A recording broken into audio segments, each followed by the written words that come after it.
Speaker Mark.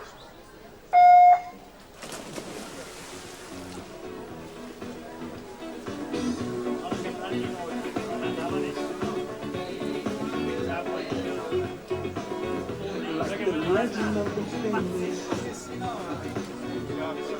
ends with beginning. What keeps the planet spinning? In acqua abbiamo la prima serie 200 farfalla ragazze, record del meeting è di Alessia Barison, edizione dell'anno scorso, 2:29 e 58. Miglior tempo di iscrizione in corsia 4 Hanim Abrahams, il suo passaggio ai 50, 32,95, seguita da Lavinia Fanfani in seconda posizione. Abrahams e Fanfani, entrambe atlete classe 2002 che nuotano nelle due corsie gialle centrali. In sesta corsia, più giovane in vasca, c'è Anna De Feo, classe 2003.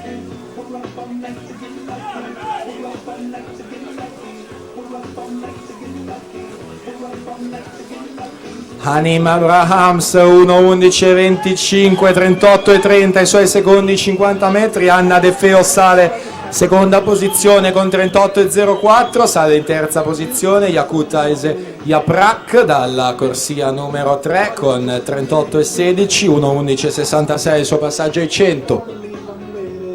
Ancora ricordo che le premiazioni al termine dei 200 farfalla assoluti maschi, effettueremo le premiazioni di tutte le categorie della farfalla.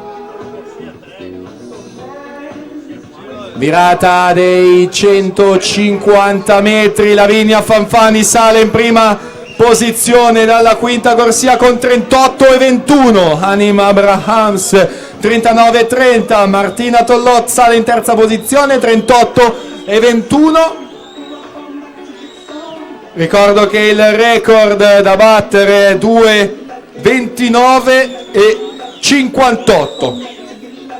2:29,58 un record di Alessia Barison. Ultime bracciate per la Fanfani in 5, la Abrahams in quarta corsia. Fanfani Abrahams, l'epilogo dice Hanim Abrahams, la spunta l'atleta del Sudafrica, e con 2:27,38 ottiene il nuovo record della manifestazione. In seconda posizione anche lei sotto il precedente record Lavinia Fanfani 2:27,77, in terza posizione Yakuta Yaprak 2:30,26.